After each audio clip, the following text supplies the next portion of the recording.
안녕하십니까. 요즘 2차 전지가 상당히 뜨겁습니다. 특히 이제 에코프로가 올해 5배 올랐습니다. 5배 올랐는데, 그런데 이제 도대체 에코프로는 왜 오르느냐? 이게 이제 사람들 질문입니다. 저한테 제가 2019년부터 2차 전지에 투자를 많이 했습니다. 투자를 하고 이제 이렇게 쭉 해왔기 때문에, 어, 그리고 BYD도 투자하고, 삼성 SDI도 투자하고 에코프로도 투자하고 이렇게 하니까 사람들이 저한테 이제 질문하는 분들이 있습니다. 지금 최근에 또 많아졌죠. 그래서 제가 그걸 뭐 직장 생활하면서 그 다 이야기를 할 수는 없고 그래서 저녁 시간을 이용해서 지금 늦은 밤인데 제가 설명을 좀 드리려고 합니다. 에코프로는 도대체 왜 오르는가? 그리고 에코프로를 포함한 2차 전지 산업은 왜 오르는가? 그리고 금량의 박순혁 홍보이사는 도대체 누구냐? 그 배터리 아저씨는 누구고? 그 사람 이야기 들었는데 좀 따라하고 싶은데 그 실천하는 구체적인 방법은 뭐냐? 뭐 이런 이야기들입니다. 제가 이제 그것들을 좀 자세하게 설명을 드리겠습니다. 먼저 결론적으로 말씀드려서 에코프로는 왜 오르는지 그것부터 말씀을 드리겠습니다. 에코프로가 관련해서는 삼성증권에서 이번에 이제 리포트가 나왔습니다. 증권회사 우리나라에 많지만은 에코프로 관련해서 최근에 이제 나온 게 없습니다. 그 딱 하나 이제 삼성증권에서 어, 의견이 나왔습니다. 의견이 나왔는데 그거에 대해서도 또 박순혁 홍보이사는 또 좀 불만입니다. 자, 제가 결론적으로 말씀드릴게요. 에코프로가 오르는 이유는 뭐 여러 가지가 있겠지만은 이렇게 볼 수 있습니다. 여기 제가 어, 삼성증권에 이제 어, 여기 들어가서 보고 말씀을 드리겠습니다. 제가 지금 어, 12시 14분입니다. 제가 오늘 집안 여러 가지 일들을 하고 회사 가서 일하고 집에 와서 또 집안일을 하고 그리고 아내를 이제 재우고 지금 잠깐 나오니까 지금 이 시간밖에 안 됩니다. 그래서 제가 짧게 좀 말씀을 드리겠습니다. 에코 프로가 여기가 예, 여기 있네. 재무 쪽에 들어가서 보면은 에코프로가 오르는 이유는 뭐라고 생각하십니까? 올해 이제 그 2차 전지 관련해서는 지금 뜨겁기 때문에 2023년도에 그 재무가 재무적인 어떤 이익이라든지 뭐 영업이익, 순이익, 매출 뭐 이런 것들이 다 정리가 됐습니다. 추정치지요. 추정치. 올해는 알 수는 없지만 그래서 이제 미리 주문 받아 가지고 또이 이 배터리는 또 주문 산업이니까 어느 정도는 또 예측이 되겠죠. 근데 이제 전문가들이 이렇게 정리해 놓은 겁니다. 삼성 증권에서 정리해 놓은 거니까 거기에 보면은 올해 이제 퍼가 어, 에코프로가 18.5배입니다. 18.5배라는 건 뭐 퍼에 대해서는 다 아시겠지만은 그 제가 좀 설명을 드리면은 이런 겁니다. 올해 이익이 순이익이 7,222억입니다.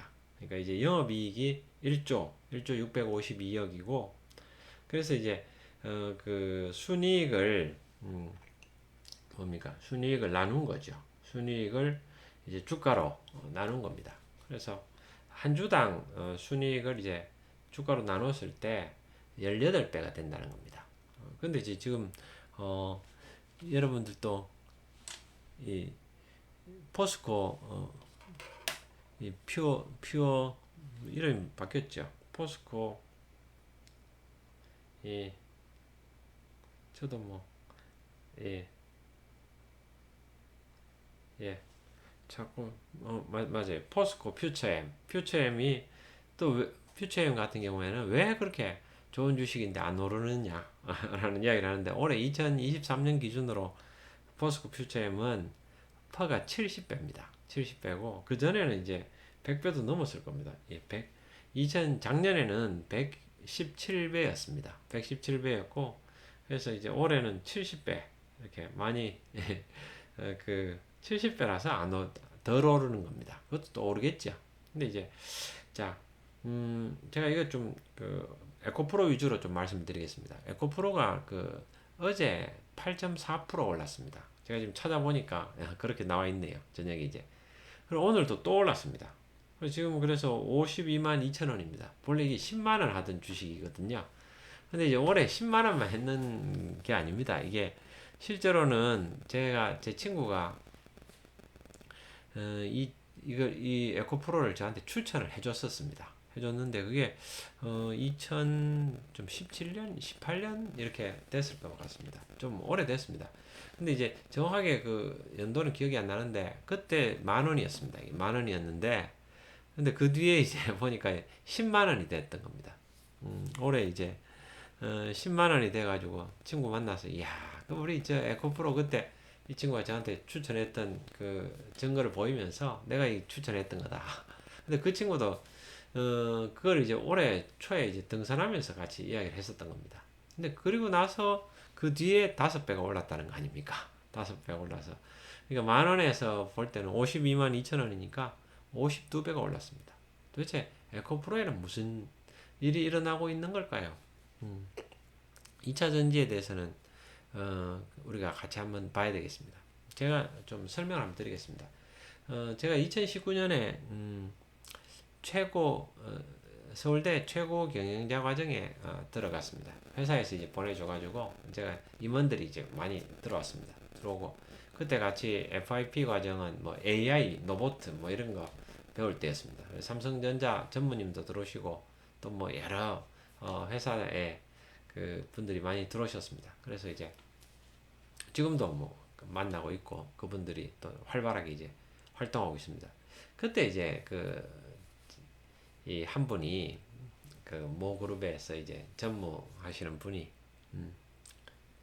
이 자기 후배 이야기가 했습니다. 저는 이제 이거는 2020년도에 제가 동영상을 찍어가지고 그것도 찾아보시면 있습니다. 100배 주식이라는 제목으로 해서 동영상 찍었던 내용입니다. 내용인데 짧게 그걸 말씀드려가지고 그분이 이제 그분 이제 그 전문의 후배가 기업에 투자를 한 거죠. 넷플릭스에 1억을 투자해가지고 100억을 만들었던 겁니다. 그래서 기업에서 뭐 일하는 분들도 많이 있습니다만은 그러나 100억씩 벌기가 어렵습니다. 그래서 이제 그때 그 전무님 중심으로 해가지고 또 여러 그 후배를 또 아는 분들이 많으니까요. 우리도 100배 오를 주식을 찾아보자. 그렇게 해서 막 찾았습니다. 그래서 그렇게 찾는 걸 저희들이 보고는 그 전무님이 그래도 아주 대기업에 전무로 계시니까 우리가 신뢰할 수 있다. 그래서 그분한테 이제 막 잘해드렸습니다. 잘해드리고 그 주식 찾으면 우리도 알려달라. 그래서 그분이 이제 2019년에 찾았던 주식이 바로 2차 전지 관련된 주식이고 막 그때 노력해서 그걸 알아냈습니다. 그 부분이 이제 비아드를 추천한 거죠.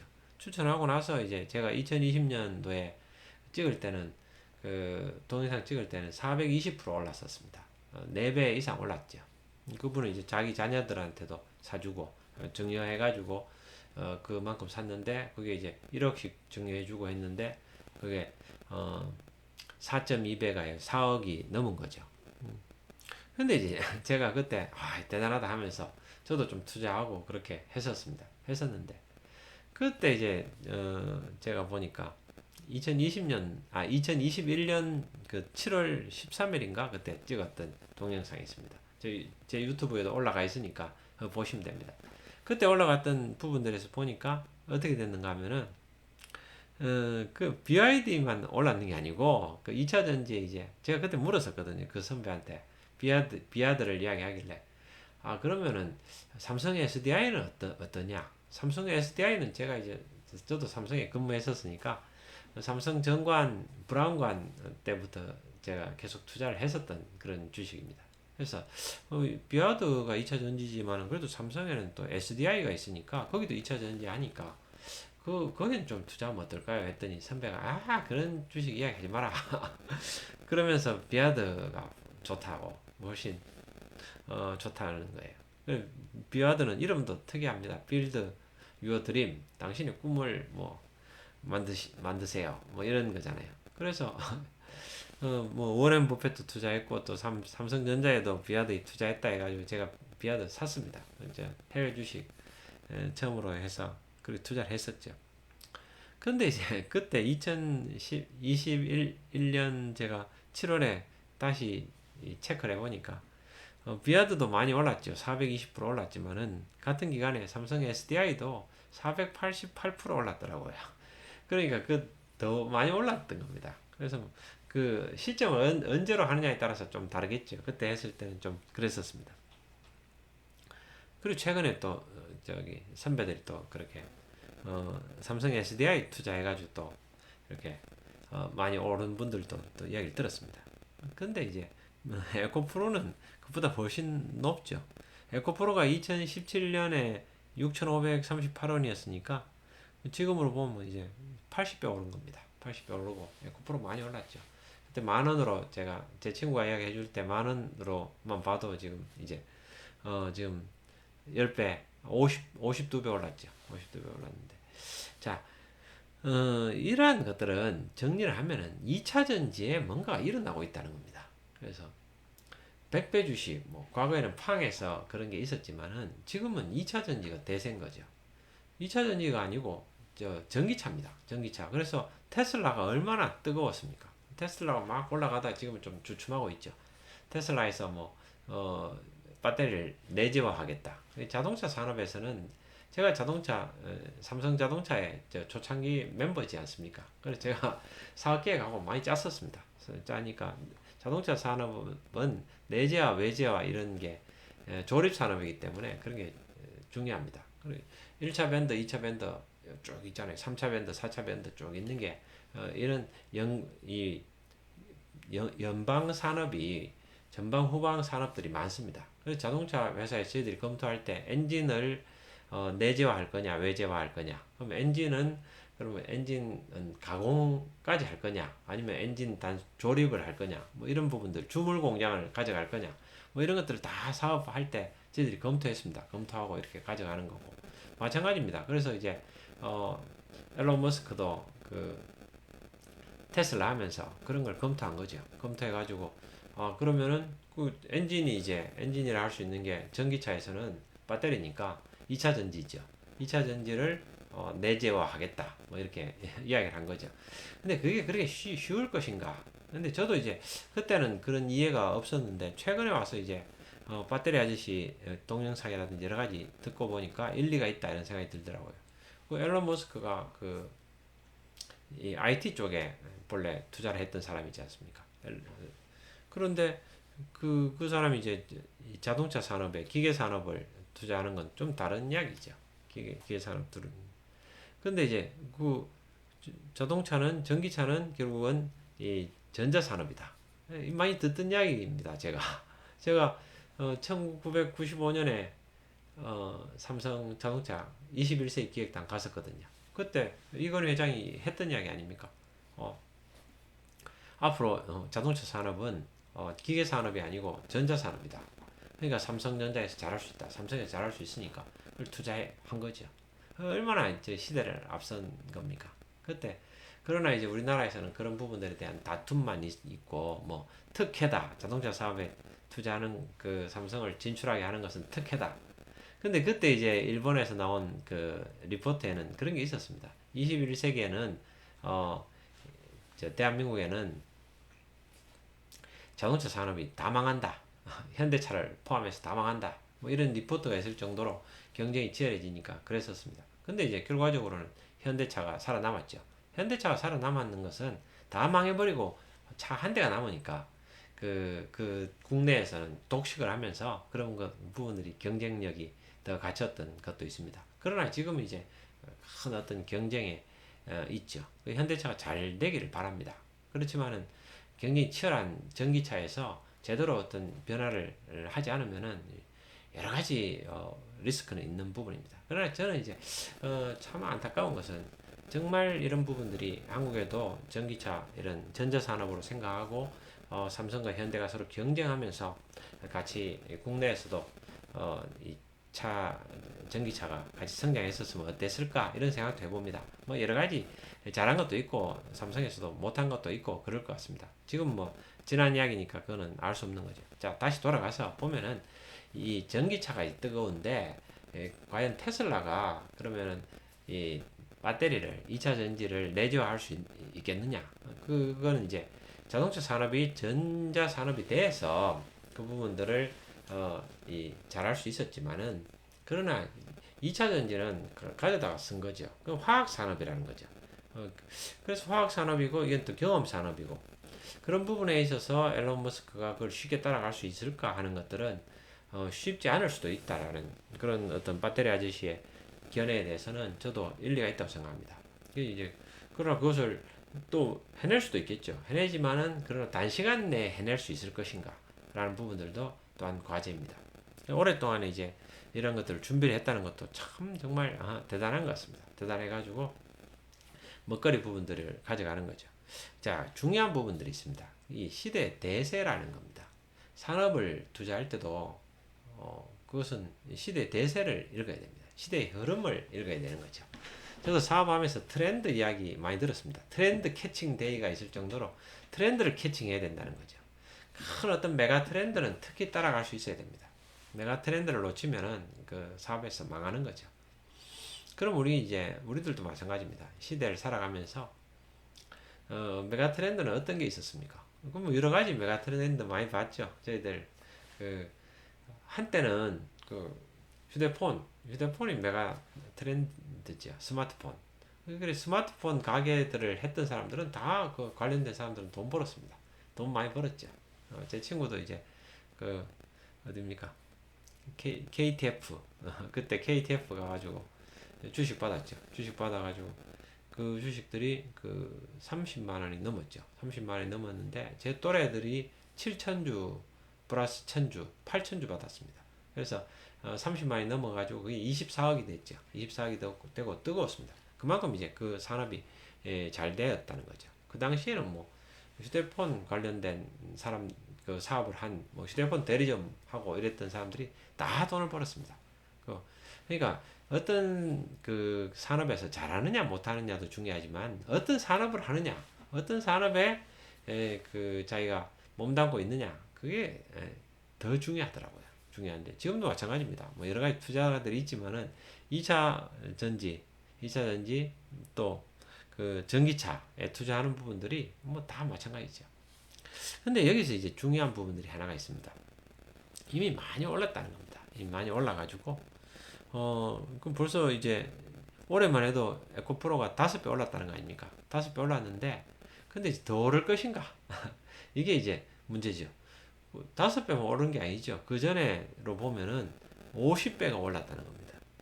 50배가 뭡니까? 2017년에서 보면은 80배가 오른 거죠. 그런데 그 배터리 아저씨가 중요한 이야기를 했습니다. 무슨 이야기입니까? 몇 배 올랐다. 이게 중요하지 않다는 겁니다. 뭐가 중요합니까? 몇 배 올랐다는 게 중요하지 않고 지금 현재가 중요하지 않다는 겁니다. 미래에 돈을 얼마나 벌 거냐 이게 중요하다는 거죠. 맞는 말입니다. 어떤 기업의 주가가 올라가는 것은 뭐 과거에 얼마 벌었고 과거에 몇 배 올랐고 많이 그러니까 뭐 80배 올랐으니까 이제 안 오른다 뭐 이런 거는 아니라는 겁니다. 그럼 저 반대로 하면 많이 내렸으니까 지금 뭐 10분의 1토막 났다. 그러니까 90% 내렸다. 그럼 앞으로 오를 거냐? 그런 게 아니라는 거죠. 그러면 무엇이 주가를 결정하느냐? 제가 이제 배터리 아저씨 이야기를 좀 이해하기 쉽게 좀 풀어서 말씀을 드리는 겁니다. 근데 배터리 아저씨가 또 바쁜 사람이니까 다 그 자세하게 설명하기 어렵습니다. 근데 그걸 충분히 이해하고 또 전달해서 더 잘 이해하시는 분들은 그건 그냥 그대로 이해하시면 되지만, 제가 보니까 이해를, 주변의 사람들도, 이 후배들이 이제 이해 좀, 또 선배님들도, 또 제 동료들도 그 여기에 대한 이해가 있는 분도 있고, 좀 없는 분도, 적은 분도 있습니다. 그래서 제가 좀 설명을 좀 드려야 되겠다. 또 개인적으로 또 묻는 사람들이 있는데 그걸 이제 이 긴 이야기라서 롱롱 스토리입니다. 그래서 제가 유튜브를 찍으면은 보실 분은 보시고 안 보실 분은 또 안 보시면 되니까 그거는 좀 자세하게 설명을 드려야 되겠다 이렇게 생각합니다. 제가 시간을 좀 내 가지고 말씀을 드리고 있습니다. 자, 다시 정리합니다. 중요한 건 뭐냐면은 지금 현재 보다 미래가 더 한다는 거고, 또 현재 상태는 또 정확히 알아합니다. 현재부터 시작해서 미래에 어떻게 될 것인가. 자, 에코프로를 예를 들어 가지고 말씀드리겠습니다. 그래서 이거는 이제 뭐 그 객관적으로 이제 증권회사에서 특히 이제 우리가 삼성증권은 저는 믿습니다. 그 삼성증권 대표이사도 저보다 이제 한 해 선배고, 그분들이 공채 출신으로 쭉 성장해가지고 뭐 사기치고 이럴 분들은 전혀 아니라고 생각합니다. 그럼 뭐 삼성증권이 사기칠 수 있겠습니까? 그 어떤 의견을 낸 부분들은 그게 이제 좀 편파적일 수도 있겠지만, 여기 추정 그 퍼라든지 어떤 추정 이제 손익이라든지 이런 것들은 있는 그대로 했죠. 당연히 그거는 제가 믿습니다. 근데 거기로 보면은 올해 퍼가 18이라는 겁니다. 18.55라는 거죠. 그래서 올해 영업이익이 1조가 난다는 겁니다. 1조 652억이 나는 거죠. 놀라운 일입니다. 작년에는 어땠습니까? 작년에 그 영업이익이 6천억이었습니다. 재작년에는 860억이었습니다. 그러니까 2021년에 이익이 860억 나던 에코프로 그 회사가 지금은 이제 2년 만에 올해 1조 이익이 난다는 겁니다. 주가 오르는 그 이상으로 손익이 늘어난 거죠. 손익이 늘어났는데, 그래서 이제 결론적으로 퍼가 18이라는 겁니다. 18이라는 퍼가 아주 낮다는 이야기입니다. 결론적으로 지금 뭐 2차 전지가 고성장, 아주 빠르게 성장하고 있기 때문에 퍼가 18이라는 것은 사실은 좀 어떻게 말도 안 되는 아주 낮은 수준일 수 있습니다. 근데 그거에 대해서는 이제 여기가 지주사지 않느냐. 그래서 이번에 이제 삼성 증권에도 이제 리포트가 나온 게 지주사다. 지주사 치고는 너무 프리미엄이 붙은 거다. 한 20% 프리미엄이 붙은 거다. 뭐 이런 주장을 합니다. 근데 이제 거기에 대해서 그 여러분 어떻게 생각하십니까? 근데 이제 금양의 박순혁 홍보이사님이 뭐 잘 설명을 해주셨습니다. 여러분 얼마나 이해하셨는지 모르지만은 이렇게 이야기를 했습니다. 제가 이제 저도 한번 찾아봤습니다. 어떤 이야기를 들었을 때는 진짜 그러한가 해서 찾아볼 필요가 있습니다. 찾아보니까 자, 이런 질문을 들었을 때 이게 내가 아는 이야기냐 이런 것들은 명확하게 알아야 됩니다. 알아야 흔들리지가 않습니다. 자, 제가 이런 이야기를 지금 설명을 좀 드릴 텐데, 설명드리는 이유는 이 이야기의 동영상에 계속해서 설명드리는 것은 어떻게 보면 세 가지 이야기입니다. 에코프로는 왜 올랐느냐? 그 다음에 에코프로는 앞으로 어떻게 될 것인가? 자, 에코프로 주가가 왜 올랐느냐? 그 다음에 주가는 앞으로 어떻게 될 것인가? 그 다음에 세 번째, 나는 어떻게 해야 될 것인가? 이 부분은 제가 생각하는 의견을 말씀드리겠습니다.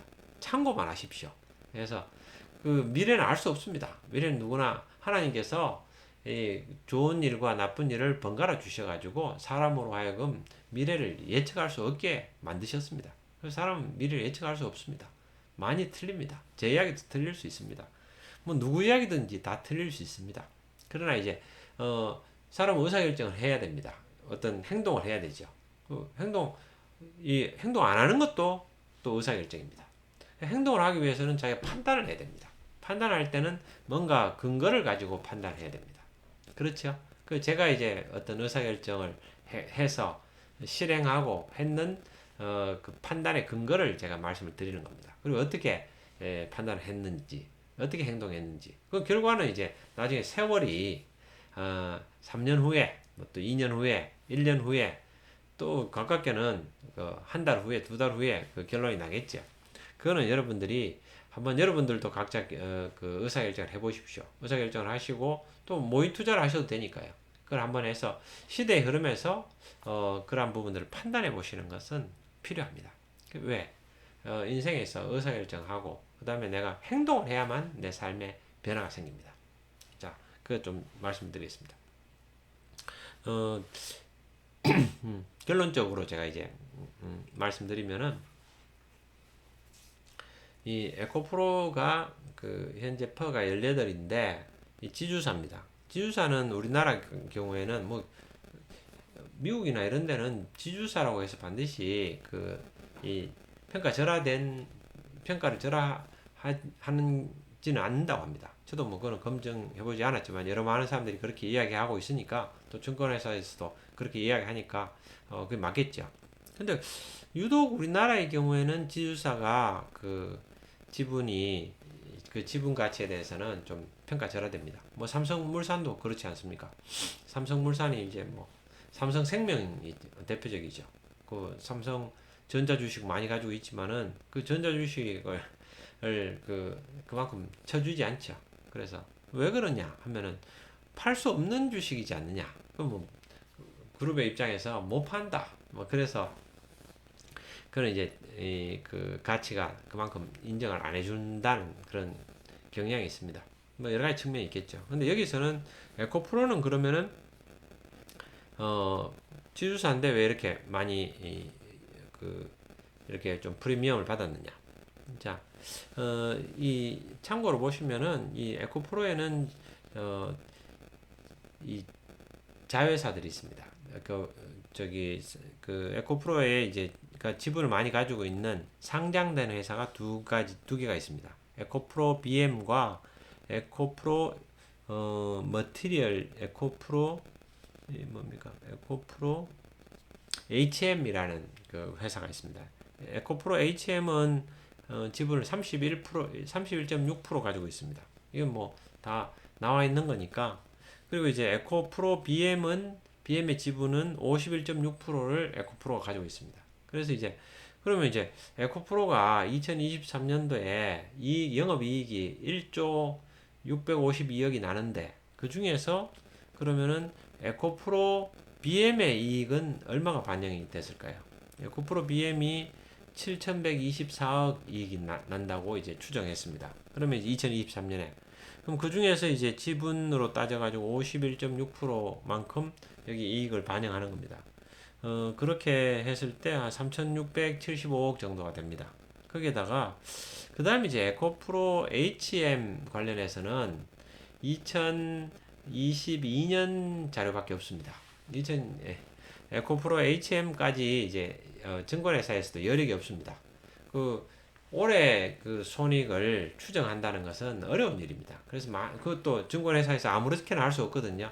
다 근거를 가지고 작업을 해야 되기 때문에 아주 그 핫한 뜨거워서 고객이라든지 여러 사람들이 관심이 많은 그런 경우에만 2023년 을 추정합니다. 서비스를 하는 거죠. 왜? 사람들이 관심이 많으니까. 그런데 이제 에코프로나 에코프로 BM 같은 경우에는 관심이 많아서 추정을 했는데 에코프로 HM은 그 추정이 안 돼 있습니다. 그래서 이제 2022년으로 보면은 414억 이익이 났습니다. 이건 확정된 거죠. 그중에 31.6%를 보면 한 120억 되는 거죠. 그래서 뭐 여기서 이익이 여기는 크지는 않기 때문에 뭐 많아지면은 뭐 120억이 아니고 2배가 되더라도 한 200억, 뭐 300억, 3배가 돼도 300억이겠죠.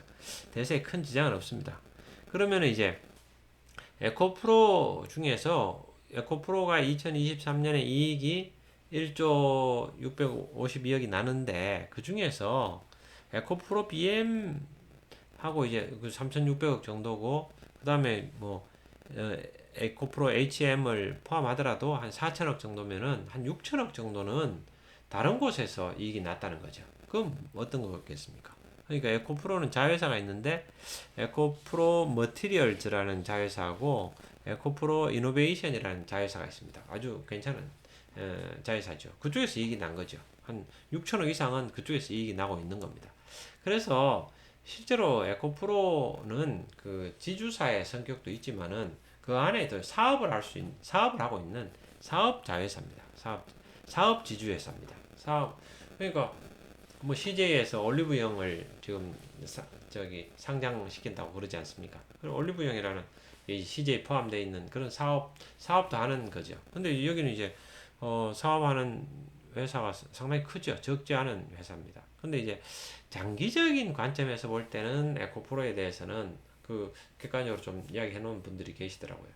에코프로가 장기적으로는 저도 이제 이거는 박순혁 홍보이사님은 이야기를 안 하셨는데 다른 분이 이야기 하셨더라고요. 다른 분이 제가 유튜브를 이제 관심이 있어서 한 번씩 보니까 장기적인 관점에서 보면은 에코프로도 이 자회사들을 에코프로 머티리얼즈라든지 에코프로 이노베이션 이런 것들을 이제 어, 상장을 시킬 거다. 근데 그 중에서는 뭐 일부는 뭐 올해 상장시킨다는 이야기도 있지 않습니까? 뭐 계획들은 들으셨을 겁니다. 근데 그 상장을 다 시키면은 카카오가 상장을 다 시키듯이 에코프로가 좀 이렇게 주가가 탄력을 좀 못 받지 않겠느냐 뭐 이런 의견이 있습니다. 뭐 일리가 있습니다. 근데 이제 그거는 좀 뒤에 이야기일 수 있습니다. 그 상황들은. 그래서 에코프로는 이 상장되는 시점이라든지 이때 이런 쪽은 좀 보셔야 될 것 같습니다. 보셔가지고 그 장기적으로 가져가는 부분에 있어서는 에코프로가 변수들이 그게 있을 수 있습니다. 자회사를 상장시키는 것이 어떻게 영향을 끼칠 것인가 라는 부분들이 있습니다. 그래서 LG화학 같은 경우에 LG 엔솔 상장시켜가지고 상당히 좀 그런 일이 있었지 않습니까?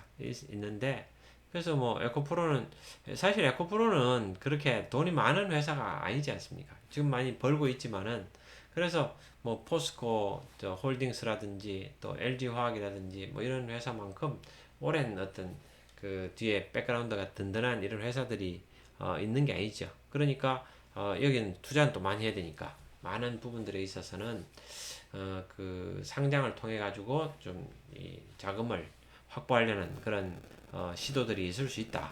그랬을 때 그건 에코프로는 장기적으로는 어떠할까라는 이야기가 있는데 금량에 이제 박순혁 홍보이사님이 한 3년은 안 팔고 에코프로를 가져간다고 했는 거 보면은 그것도 이제 우리가 알지 못하는 어떤 다른 부분들이 또 있을 수 있을 것 같습니다. 그래서 그런 부분들은 저도 이제 그 박순혁 홍보이사님한테 그런 거 한번 누가 질문을 한번 하시면 좋을 것 같습니다. 그래서 아마 그런 것도 나중에 다시 나올 것 같습니다. 그래서 그건 좀 그 일단 퀘스천으로 가져가 보시죠.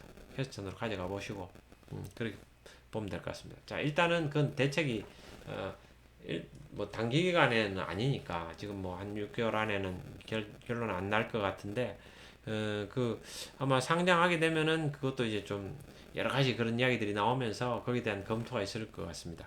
자 돌아가서 에코프로가 지금 왜 뜨거우냐? 뜨거운 것들은 여러분들이 보시다시피 지금 PER이 낮기 때문에 그렇습니다. PER이 18이지 않습니까? 18이면 왜 낮으냐? 요즘 이제 PEG 이야기도 많이 하지 않습니까? 이렇게 성장하는 산업은 이게 그 배터리 산업이 전체적으로 연간 한 40% 성장하는 거죠. 40% 성장하면은 이익이 그 에코프로도 보니까 작년 대비해서 그 올해 이익 성장이 70%입니다. 70%. 근데 올해는 뭐 보수적으로 평균적으로 한 40% 성장한다고 보더라도 그러면 18을 40으로 나누는 거죠. 그러니까 어떻게 됩니까? 한 0.4 정도 되는 거죠. PEG가 팡이 한 1. 그러니까 뭐 마이크로소프트사라든지 뭐 이런 그 애플이라든지 이런 팡이라 그러잖아요. 팡 이런 회사들이 잘 나갈 때 PEG가 이제 1.5 지금도 잘 나가죠. 한 1.5배 정도 수준인데 1.5배 수준이라도 뭐 한 매년 30%씩 이렇게 계속 성장한다는 거지 않습니까? 성장하는데 실제로는 그 박순혁 홍보이사님 설명으로 보면은 그 PEG가 0.4니까 그러면 이제 팡 기준으로 보면은 앞으로 한 4배 정도 그 더 성장할 수 있는 그런 거지 않겠느냐 뭐 그런 이야기를 했습니다. 뭐 일리가 있죠. 일리가 있고 뭐 아니면 뭐 이익이 70% 성장해 버린다면은 지금 이제 1조 이익이 됐는데 그러면 이익의 성장도 좀 정체되지 않겠느냐 뭐 이런 의견도 있겠지만은 배터리 산업이 지금 막 이제 시작되는 단계고 지금 1, 4분기하고 2, 4분기 이익이 나오겠지만은 지금 미국 시장이 새롭게 이제 열렸지 않습니까? 그래서 작년까지는 미국이 이제 많이 안 팔리다가 지금 전기차 시장이 이제 미국에서 본격적으로 시작되면서 막 뜨겁습니다. 근데 거기서 우리 이제 한국의 배터리들이 2차 전지가 지금 맹활약을 하고 있다는 거 아닙니까? 그래서 우리나라 기업뿐만 아니고 해외 특히 이제 미국의 어떤 뭐 GM이라든지 여러 회사들하고 제휴를 해가지고 그것들을 한국에서 이제 배터리를 제공하고 있죠. 그런 부분들은 이제 중국은 미국에 못 들어가도록 지금 막아놨으니까 그런 것들이 한국에서 아주 좀 더 잘할 수 있는 그게 모멘텀이 되는 거죠. 그런 모멘텀들이 이제 계기가 돼가지고 올해 지금 주식시장이 막 폭발하는 그런 단계인데 저도 보고 깜짝 놀랐습니다. 5배나 올해 5배 올랐는데 퍼가 18이면은 그럼 오르기 전에는 퍼가 도대체 얼마였다는 겁니까? 그러니 간단하게 생각해서 보면은 퍼가 이제 18이면 5, 4, 한 4나 4 정도 되면은 4, 5, 20 그렇죠. 4도 안 됐다는 거 아닙니까? 퍼가.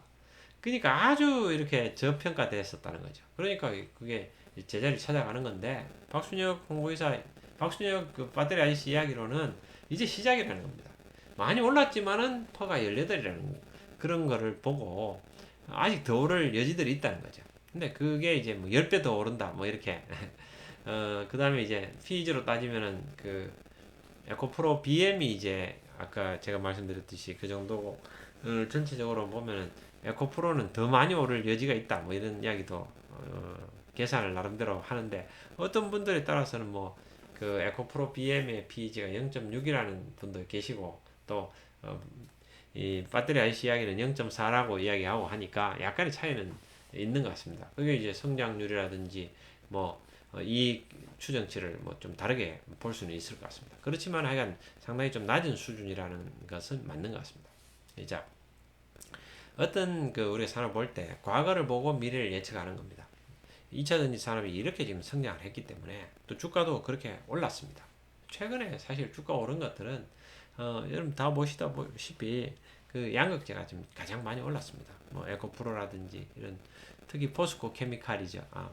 지금 이름 바꿨지만은 포스코 케미칼이 얼마나 많이 올랐습니까? 많이 오른 걸 보고 저도 이제 야 이거는 우리가 살 주식이 아니다 이렇게 생각했는데 실제로 그게 그렇게 볼 게 아니었죠.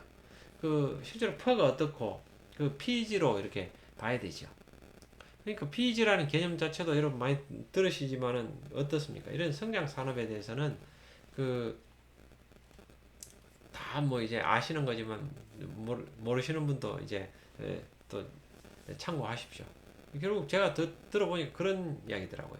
펄을 그러니까 이제 이익에 주가가 도대체 이제 이익의 몇 배로 거래가 되느냐라는 게 펄이지 않습니까? 펄에서 그러니까 당기순이익이 시가총액 당기순이익을 시가총액으로 나누는 거잖아요. 시가총액 나눴을 때 몇 배냐 이런 거죠. 그러니까 뭐 그 펄은 뭐 여러분 많이 아시는데 그 이런 겁니다. 어떤 가게를 할 때 이 가게가 1억을 1년에 1억을 번다고 하면은 순이익이 1억이다. 그러면 이제 이 가게를 권리금을 주고 산다는 거 아닙니까? 그러면 이제 그거에 10배를 주고 사겠다. 10억에 사겠다. 그 이익이 이제 안정적으로 계속 있다는 보장이 있으면은 한 10배 주고 사더라도 내가 이익이다. 이렇게 생각하는 거죠. 10배 주고 사겠다. 매년 이익이 1억씩 난다 그러면은 그건 한 10년 되면은 내가 이제 그걸 찾을 수 있는 거죠. 그 약국이나 이런 걸 할 때는 보니까 그렇게 10배씩까지는 안 주더라고요. 그냥 한 1년치 뭐 2년치 이런 이익을 주고 이제 약국을 사는 거죠. 그러면 이제 그걸 가지고 자기가 경영할 수 있는 기간이 그렇게 길지는 않기 때문에 근데 이제 뭐 공장이라든지 이렇게 어떤 것들은 공장을 감가상각 30년 하고 이런 것들은 그러니까 한 10배 주더라도 그게 되는 거죠. 근데 이제 여기서 성장률이라는 게 있는 겁니다. 특히 이제 뭡니까? 이 주당 어떤 그 거의 단기 순이익이죠. 단기 순이익의 순이 이익의 증가율 이익이 얼마나 증가하느냐. 이익의 증가율을 그러니까 펄을 이익의 증가율로 나누는 겁니다. 그렇게 해서 그럼 이제 이익이 한 10억 퍼가 한 20 정도 된다. 그런데 이제 성장률이 40이면은 그럼 나누면은 0.5가 되는 거죠. 그런 부분들이 있습니다. 그러니까 성장률을 생각해야 되죠. 왜 이익 성장률을 생각합니까? 지금은 뭐 퍼가 20이라도 20이라도 40% 성장하면은 어떻게 돼? 40% 성장하면 그 다음 해가 되면은 그 20이 5가 되잖아요. 20이 어떻게 되죠?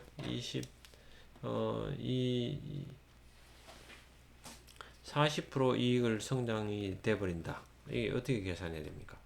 자, 퍼가 만일 1억일 때 20억으로 거래됐다. 그런데 이익이 20억이 1억이 1.4억으로 늘어나면은 그러면은 그대로 20억으로 거래가 된다고 하면은 20억 나누기 1.4를 하면 되는 겁니까? 계산해 볼까요? 20억 나누기 1.4. 그러면 이제 퍼가 14 정도로 떨어지는 거죠. 퍼가 14 정도로 떨어지니까 그렇게 해서 또 한 해 더 나누기 1.4 하면은 퍼가 열로 떨어지는 거죠. 10이 된다는 겁니다. 그 열로 떨어지니까 그러면 이제 그렇게 계산이 되는 거죠. 그러니까 PEG가 상당히 좀 의미가 있는 거죠. 그렇게 해서 추정이 된다는 겁니다. 근데 배터리 아저씨 이야기로 보면은 그 2차 전지 관련된 비즈니스들은 자, 이익이 고정된다는 겁니다. 자, 한 3년치 이익은 이미 계약을 해놨기 때문에 계약해서 배터리를 납품할 수 있다는 거죠. 그러면 이익이 추정하는 이익이 거의 정확하다는 겁니다. 자, 여기서 돌아가서 설명을 했습니다. 제가 에코프로는 지금 현재 어떻냐? 지금 퍼가 18 정도 된다. 근데 이제 앞으로는 성장을 한 40%씩 성장한다고 보면은 여기 뭐 더 앞으로 좀 여지가 있다는 거죠. 여지가 있고 더 성장할 수 있는 더 회사가 주가가 더 오를 수 있다라는 거죠. 그게 전망을 하는 겁니다. 근데 이제 단기적으로는 5배 올랐기 때문에 사실 단기적으로는 조정을 받을 수 있다는 겁니다. 근데 조정을 받았어요. 조정을 받았는데 최근에 조정받고 다시 막 어제 8.4% 오르고 오늘도 또 오르듯이 이게 막 올라가는 겁니다. 올라가는 것은 퍼가 아직까지 낮다는 겁니다. 5배 올랐지만은 더 오를 여지가 있다고 보는 겁니다. 그렇지만 언제든지 조정이 와도 이상하진 않죠. 자, 세 번째, 그러면 어떻게 해야 되는가? 가장 중요한 부분일 수 있습니다. 우리는 어떻게 해야 될까? 자, 이런 경우에는 이미 많이 올랐는데 또 내릴 수 있잖아요. 갑자기 뭐 여러 가지 이야기들 해서 내리면은 막 엄청나게 내리는 거죠. 공포스러울 수도 있습니다. 자기 많은 재산을 투자하기가 참 어렵죠. 자, 여기서는 결단입니다. 결단인데 중요한 건 뭐냐면은 이런 이야기입니다. 이 뛰는 말에 올라타라 이런 게 있죠. 불타기도 하고 떨어질 때 이제 그 주식 수를 늘리는 걸 물타기라고 하고 올라갈 때 이제 주식 수를 늘리는 것을 불타기라고 합니다. 불타기 하는데 저 이런 부분들로 볼 때는 정말 그 중요한 이야기들을 좀 해드려야 되겠습니다.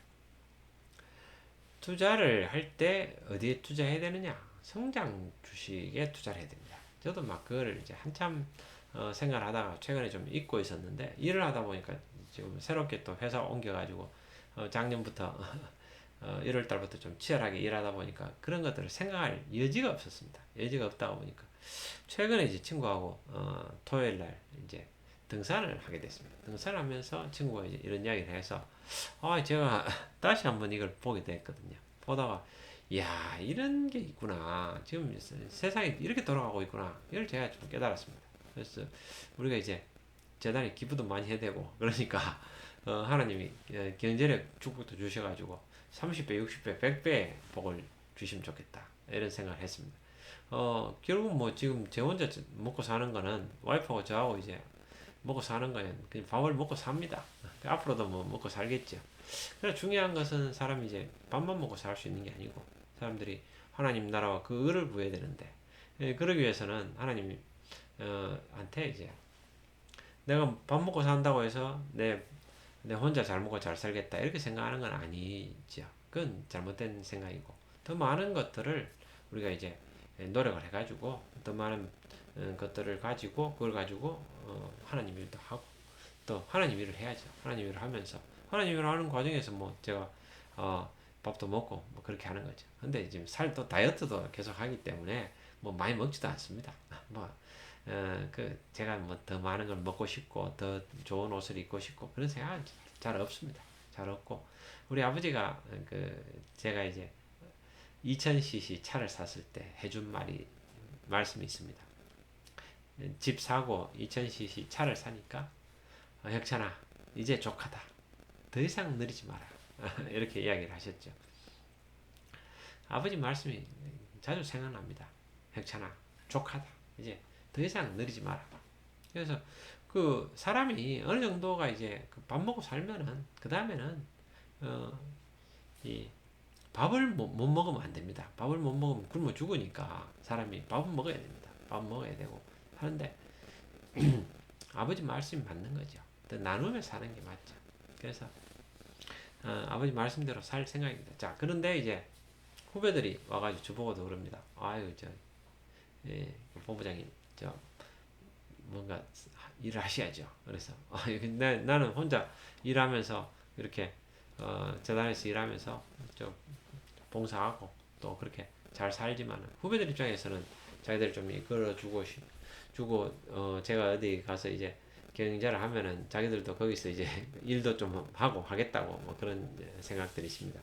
근데 이제 그거는 뭐 저는 이제 어차피 하나님 일 하면서 이렇게 살기로 결단했으니까 제가 이번에 창세기 어머니 성경 낭독을 하면서 창세기 50장을 와이프하고 같이 동영상을 만들었습니다. 만들면서 한번 동영상을 만들 때 성경을 보통 4번 정도 읽고 듣게 됩니다. 그러면서 이제 하나님께서 야곱에게 복을 주시고 요셉에게 복을 주시는 그 복을 보면서 그 복받기를 구해야 되는구나 그 생각을 했습니다. 하나님께서 그러한 은혜가 없이는 살 수 없는 것이 인생입니다. 근데 이제 말을 좀 이제 그쪽으로 갔네요. 자, 그래서 다시 투자를 하는 거에 대해서 좀 설명을 드리겠습니다. 투자를 하는데 어떻게 되느냐?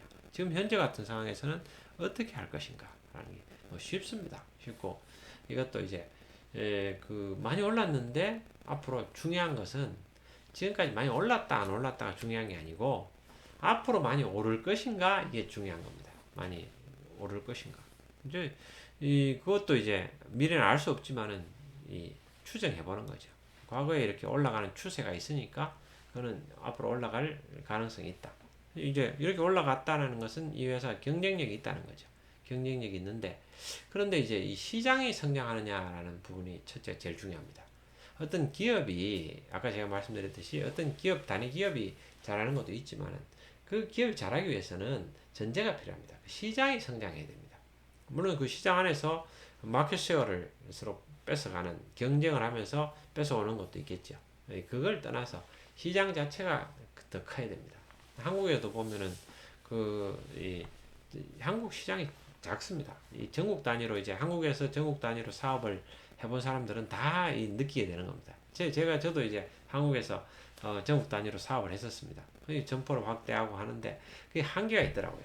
한국 규모에서 몇 개가 맞느냐, 어느 정도 규모의 점포면은 그게 70개가 맞느냐, 100개가 맞느냐, 여러 가지들이 있을 수 있습니다. 그렇지만 이제 그게 70개일 수도 있고 100개일 수도 있고 120개일 수도 있지만은 그 수준에서 그 이상은 그게 1000개가 되고 그럴 수는 없다는 거죠. 한국이 좁아서 그렇습니다. 물이 많지는 않다는 거죠. 물이 많아야 그 큰 배를 띄울 수 있죠. 근데 큰 배를 띄울 수 있는 바다가 필요한 겁니다. 물이 필요한 거죠. 그게 이제 어떤 시장인데 그 시장이 성장하는 거에 따라서 또 크죠. 근데 이제 2차 전지, 자동차 산업, 전기차 산업은 지금 성장하는 산업이죠.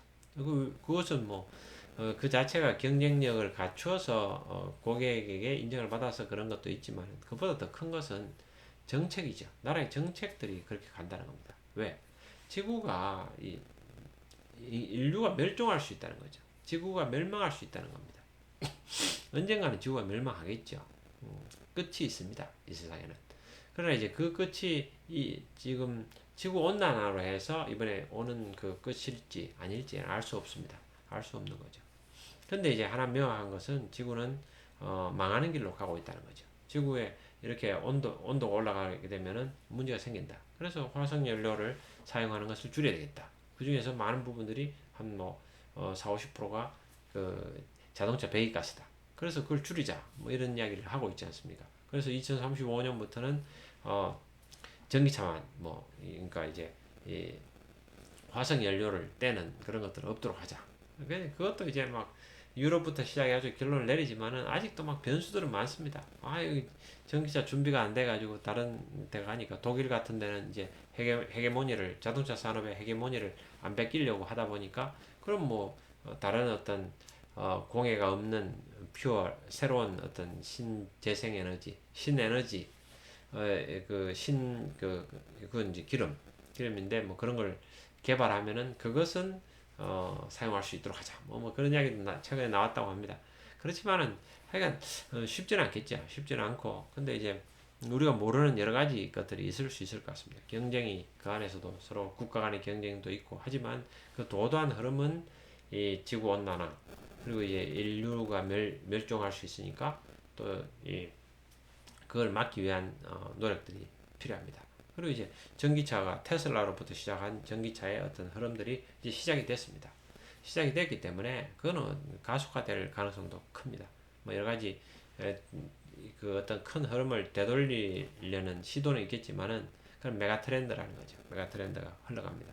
나중에 가다가 이제 뭐 수소차가 나온다든지 뭐 전고체가 나온다든지 그런데 이제 박순영 이사님 이야기로는 전고체는 뭐 가격이 비싸가지고 그대로 되더라도 뭐 특수한 차량에만 들어갈 수 있다. 그렇게 상용화가 되기에는 그래서 그게 이제 어떤 2차 전지 시장을 완전히 뒤집을 수 있는 그런 건 아닐 수 있다라는 거죠. 그래서 그러한 부분들이 이제 2차 전지 산업에서도 많은 발전들이 있습니다. 전기차가 이제 양산에 들어갔다라는 것은 그 자체가 그 2차 전지가 지금 현재 형태가 계속해서 발전이 된다는 겁니다. 뭐 혁신이 일어나는 거죠. 그러면 다른 것들이 들어오기가 참 쉽지는 않습니다. 혁신이 또 그게 새로 들어와서 양산을 이루려면 양산이라는 게 어렵습니다. 수요를 잡는 것도 상당히 어려운 부분이거든요. 사업을 해보면 뭐 그런 것들은 많이 이해가 있을 수 있습니다. 그래서 먼저 시작하는 게 참 중요합니다. 그래서 전기차는 시작돼 버렸기 때문에 그거는 쉽지는 않을 것 같습니다. 그래서 시장은 성장한다. 시장은 성장하는데 여러분 이렇게 생각하면 어떻겠습니까?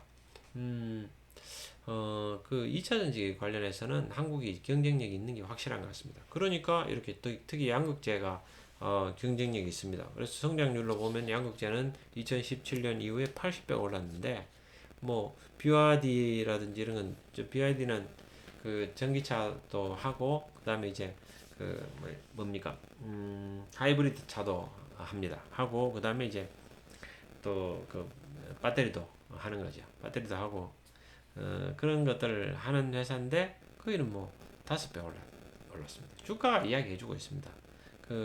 저 삼성 SDI도 7.3배 올랐죠. 7.3배 올랐지만은 그러나 이제 그 보수적으로 가는 부분들 때문에 늦어진 겁니다. 그리고 이제 삼성전자가 있기 때문에 전자와 후자의 차이에서 삼성에서 사실 계열사가 만들어진 것은 각각으로 가야 되는데 삼성도 규모 크지만은 그러나 다 각각으로 가기 어렵다는 겁니다. 저도 이제 이번에 그 이야기 들으면서 상당히 좀 안타깝다 이런 생각을 했는 게 참 웃기는 이야기 있지 않습니까? 여러분 다 들으셨지만은 삼성 SDI가 본래 이 양극재를 자체적으로 가져갔다는 겁니다. 그 사업을 하려고 했었는데 삼성전자에서 너 뭐하냐? 전자는 잘 나가는 거죠.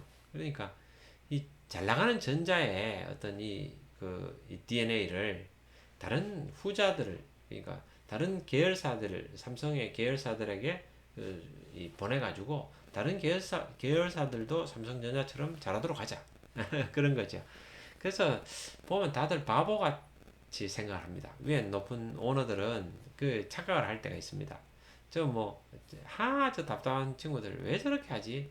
저도 이제 연합의 임원으로 있으면서 계열사의 임원으로 있으면서 그 지주사에서 그렇게 이제 그 생각하는 것들을 많이 봤습니다. 그래서 이제 와가지고 이제 그런 것들을 하는 거죠. 하고 이거 안 되겠다 다 팔아버리고 하지만은 지금 뭐 이제 그 투썸 플레이스도 팔았지만은 그것들이 한 3년 지나서 이제 2배로 팔리고 뭐 이런 상황이지 않습니까? 그러니까 그때 너무 사게 팔았다 이제 그런 생각이 들지만은 그런 많은 부분들이 그런 겁니다. 바보로 생각이 되는 겁니다. 그럴 수 있습니다. 그러나 그것은 그 나름대로 그 안에서는 사람들이 의미를 찾고 또 그게 일리가 있을 수 있습니다. 그 사람들이 설명을 잘 못하고 또 그 설명을 했지만 내가 이해할 수가 없었던 것일 수 있습니다. 물론 이해할 수 있도록 설명을 드려야 되는데 그것도 쉬운 건 아니죠. 자, 다시 돌아가서 이런 겁니다. 그 삼성에서 이제 뭐 어떻게 했습니까? 양극재를 만드는 그 사업을 제일모직에서 하고 있었는데 그 삼성전자의 임원이 오셔가지고 그분이 이제 야 무슨 이런 짓을 하고 있어 이건 팔아. 그래서 저 이동채 회장한테 에코프로에서 우리가 사겠습니다 해서 에코프로에도 팔았다는 거 아닙니까? 팔고 돈은 당장은 돈이 없으니까 벌어가지고 갖겠습니다 하고 그래서 이제 에코프로로 나간 거죠. 뭐 그전에도 그런 게 많았죠. 네이버도 뭐 그렇게 나갔고 뭐 그렇게 해서 더 커진 겁니다. 그래서 그러한 것들은 참 어려운 거죠. 근데 그렇게 가서 이제 에코프로가 그래도 저렇게 세계적인 회사로 좀 성장한 거죠. 그러니까 어떻게 보면 계열사에서도 그 나름대로 그 안에 있는 전문가들이 오랫동안 그 시간을 들여가지고 그 고민했던 것들을 존중해 줘야 됩니다.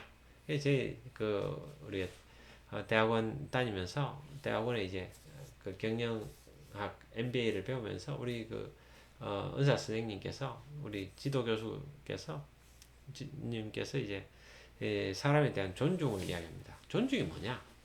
그 존중이라는 것은 그 사람이 심사숙고해서 내린 의사결정에 대해서 그걸 인정해 주는 거다. 그게 존중이다. 이런 거죠. 근데 이제 다 그 바보로 보이고 내가 도사라고 생각되지만 제가 이제 사업을 해보니까 도사는 없더라고요. 척 보면 아는 그런 도사는 없습니다. 쉽지 않죠. 다들 또 바보로 보이던 사람이 다 바보는 아닙니다. 바보는 아니고 나름 그게 있는 거죠. 이제 시간이 지나면 또 그런 것들이 알려지는 겁니다. 근데 그런 걸 통해서 다들 그 삼성과 CJ가 발전하기를 바랍니다. 그래서 그건 시행착오들 겪고 또 그 다음에 그걸 잘 설명하지 못하고 설득하지 못한 것이 결국 못 해내는 거죠. 그래서 그런 걸 해야 해내는 거고 사람들이 그 못 해놓고 변명하는 것은 잘못이죠. 맞습니다. 그 인정. 그 마찬가지로 이제 그런 안타까운 일들이 제일모직에도 있었던 겁니다. 제일모직에서 그 설득을 못하고 양극재 지금 지나고 보면 어떻습니까? 당연히 양극재도 제일모직에서 했었으면은 그건 엄청난 부가가치가 있었겠죠. 지금 그 마찬가지지 않습니까? 지금 LG 에너지 솔루션이 지금 저렇게 해서 1위가 전 세계적으로 1위가 됐는데 삼성 SDI는 그만큼 안 되는 거죠. 따라가기 쉽지는 않는 상황입니다. 그런데 심지어는 뭐 LG 에너지 솔루션이 이제 삼성전자보다 더 커질 가능성이 있다. 왜? 이 배터리 시장이 그 전자 그 반도체 산업의 뭐 4배다. 뭐 이런 이야기가 있는 거지 않습니까? 근데 삼성전자도 만만한 회사는 아니니까 또 나름대로 또 막 서로 경쟁하면서 각각의 분야에서 잘 하기를 바랍니다. 바라는데 그 삼성에서도 또 삼성전자 외에도 삼성 SDI가 LG 에너지 솔루션 이상으로 또 성장할 수 있는 그런 기회도 있었을 것 같은데 그러한 의사결정들이 전자라는 잣대를 가지고 하는 것이 더 마이너스가 될 수도 있다는 겁니다. 그 양극재도 마찬가지고 그런 부분들을 제가 이렇게 보면서 제가 이제 일했던 것에도 생각이 많이 났습니다. 자, 그럼 중요한 부분들은 다시 돌아가서 그러면은 어떠할 것인가 앞으로는 분명한 거는 지금 이렇게 생각이 됩니다. 에코프로가 많이 올랐지만은 앞으로 2배는 더 오를 것 같다. 3년 안에 그럴 가능성이 있다는 겁니다. 그러나 에코프로가 그래서 이제 근데 그걸 보면 어떻게 알 수 있냐? 지금 주가가 올라가고 있는 추이들은 좀 놀라운 정도거든요. 지금 올라가는 게 이제 1, 20% 올라가고 끝내려고 하는 것들이 아니죠. 그러면 8%씩 올라가기가 쉽지 않죠. 누군가는 지금 이걸 사고 있는데 그 사고 있는 규모들이 상당히 저 몇백억 되는 돈을 사잖아요. 그 의사결정이 그냥 즉흥적으로 했겠습니까? 그렇게 쉽지는 않을 것 같습니다. 개미들이 산다고 해서 다 그렇게 주가가 오르겠습니까? 여러 의미 있는 사람들이 개미 중에서도 큰 슈퍼 개미들이 있고 또 그 안에는 다른 회사들이 있을 수 있죠. 어떤 그 전문가들이 당연히 있겠죠. 그 많은 그 판단을 통해 가지고 주가가 자기 돈이 그렇게 걸려 있는데 그걸 함부로 하겠습니까? 하는 거죠. 그러나 기회는 있을 수 있다는 거죠. 만일 이게 앞으로 한 2배, 또 어떤 사람 4배, 10배 10배까지 오를 수 있다. 뭐 이렇게 여러 가지 생각하는 게 있습니다. 저는 이제 판단할 때 2배는 3년 안에 오를 수 있다. 그러면은 투자할 수 있는 가치가 있다. 이렇게 판단합니다. 그리고 이제 그럼 얼마를 자기가 투자할 것인가라는 것은 각자의 판단이죠. 자기 재산이 10개가 있다면은 투자할 수 있는 재산이 10개가 있다면은 그 중에 하나를 투자할 수도 있고 하나를 투자하는 게 만일 뭐 1,000만 원을 한다 그러면은 1,000만 원 그 중에서 뭐 100만 원을 투자한다. 에코프로를 100만 원 주고 사는 겁니다. 샀다가 그 다음에 이제 30%가 떨어지면은 그 자기가 샀는 가격보다 30%가 떨어지면은 다시 100만 원을 더 산다. 뭐 이런 식으로 생각하면은 리스크는 하나도 없는 거죠. 거의 리스크를 해칭할 수 있는 겁니다. 그래서 거기서 30% 떨어졌는데 100만 원 사고 또 30% 떨어지면은 또 100만 원 산다. 이렇게 하면은 거의 이제 지금 뭐 반토막 나는 거죠. 50만 원에 한 25만 원 정도 뭐 그 이하로 떨어질 수 있죠. 그러면 부담이 적은 거 아닙니까? 근데 이제 우리는 항상 그렇습니다. 50만 원 오르고 나면은 그걸 다시 들여다보면은 이 정도 오를 정도가 됐구나 이렇게 느낍니다. 그걸 사람이 오르기 전에 배터리 아이스처럼 그 작년 6월 7월에 그거를 사기가 참 어렵습니다. 그리고 이제 그것도 본인도 운이 좋았다고 그런 이야기를 하는데 그러나 하나의 방법이 있습니다. 이 워렌 버핏을 따라하는 겁니다. 워렌 버핏이 애플을 산 것을 따라하는 겁니다. 워렌 버핏이 애플을 샀을 때는 애플이 좋다라는 것은 전 세계 사람들이 다 알았습니다.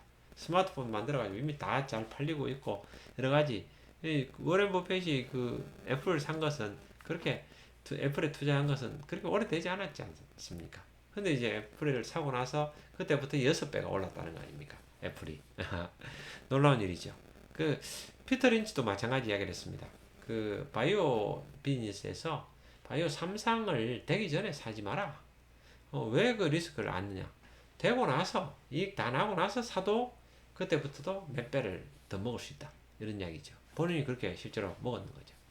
그래서 투자할 때는 마찬가지입니다. 지금도 어떤 것들이 많이 올랐지만은 그 앞에 뭐 80배 올랐습니다. 2017년부터. 그거는 우리가 다른 사람한테 주고 그 다음에는 이제 우리가 들어갈 때 여기서부터 먹을 수도 있습니다. 그래 그렇게 기관들도 많이 그렇게 합니다. 그러니까 2배 오른 것만 사는 사람들도 있죠. 근데 실제는 우리가 100배 오를 회사를 2배 오르고 나서 사면은 50배를 먹을 수 있잖아요. 그거는 이제 50배가 아니고 보통 일반적으로는 그냥 한 2배만 먹어도 감사하죠. 그런 게 보면은 성장하는 산업에서 더 앞으로 성장할 가능성이 있느냐? 그럼 투자를 할 수 있는 겁니다. 그래서 그것은 이미 10배 올랐다, 80배 올랐다, 이렇게 해서 투자할 수 없다라는 건 전혀 아닙니다. 근데 이제 그거는 해야 되죠. 흔들 때 내가 견딜 수 있을 것인가. 그래서 무리를 하면 안 되죠.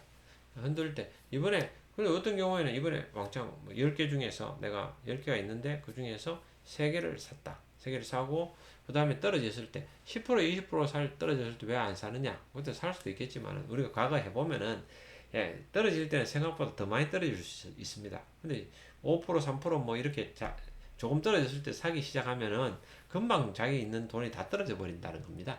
그렇게 되면은 더 왕창 떨어졌을 때 내가 견딜 수가 없을 수 있고, 그 많이 떨어졌을 때 살 수 없을 수도 있는 거죠. 그래서 이제 한 약간 5% 10%뭐 그 자기가 나름 정하면 됩니다. 내가 30% 떨어졌을 때 산다. 그럼 뭐 그건 아주 더 보수적으로 보는 거죠. 그럼 뭐 20% 15% 떨어졌을 때 산다. 뭐 이렇게 해서 보고 그렇게 정해서 사고 그 다음에 15%또 떨어져서 사기로 결정을 했으면은 15% 안에 떨어지는 것은 가지고 있는 걸 가지고 내가 먹겠다 생각하면 되는 거죠. 그 15%가 떨어지잖아요. 한 10% 떨어졌을 때 그럼 다시 이게 내가 이미 가지고 있으니까 다시 올라서 이게 본전이 될 때 그러면 그만큼 만회가 된다. 그렇게 생각하고 또 더 올랐을 때 거기서 더 오르면 내가 먹겠다. 이렇게 생각해서 해야 되지. 무조건 1% 떨어졌을 때 계속 사다 보면은 자기의 돈은 유한하잖아요. 한계가 있죠. 그래서 항상 생각을 해야 됩니다. 그럼 뭐 어떤 경우에는 뭐 이게 진짜 자신 있고 3년 버티어 가지고 2배 이상 오를 수 있고 내가 원하는 수익률이다 하면은 그냥 질러도 되죠. 지르고는 시간을 기다리는 겁니다. 그렇게 했을 때 될 수도 있고 안 될 수도 있습니다. 그건 뭐 그건 다른 걸 한다고 해서 또 된다는 보장은 없지 않습니까? 그래서 그런 것들은 투자는 다 날릴 수 있다고 생각하고 투자하는 게 맞다고 생각합니다. 그래서 안 그러면 하면 안 되죠. 투자를 안 하고 저금을 저축을 해야죠. 주식은 위험한 겁니다. 위험하고 다 날릴 수 있는 겁니다. 그래서 제가 투자할 수 있는 날려도 되는 돈만 가지고 해야죠. 그래서 자 그렇게 가져가면 됩니다. 자 에코프로 관련해서 또 전체 2차전지 관련해서 또 설명을 드렸습니다. 설명을 드렸는데 또 에코프로 그런 면에서는 보면은 장기적으로 그냥 편하게 가져가려면은 에코프로 BM이라든지 포스코 케미칼이라든지 그런 부분들 주식으로 투자하는 것도 또 방법입니다. 방법이고 그건 이제 양극재 관련돼 가지고 우리가 투자하는 LNF를 투자한다든지 LNF는 저도 잘 모르겠습니다. 잘 모르고 그냥 자기가 좀 알고 판단이 되는 것들을 투자를 하는 거죠. 그리고 이제 음극재 관련된 부분들도 또 투자를 하는 것도 의미는 있는 것 같습니다. 그래서 그건 다음 기회에 이제 오늘 시간이 많이 갔으니까 또 말씀을 드리도록 하겠습니다. 여러분 이제 제가 마지막으로 정리를 하면은 이렇습니다. 에코프로는 왜 오르는가? 그러면은 어 그렇죠. 그 다음에 이제 에코프로는 오르면은 앞으로는 어떻게 될 것인가? 지금은 왜 오르고 또 앞으로는 에코프로가 주가 이야기입니다. 주가가 어떻게 될 것인가? 그럼 나는 어떻게 될 것인가? 그 부분에 대해서 좀 이야기를 나눴습니다. 예, 감사합니다.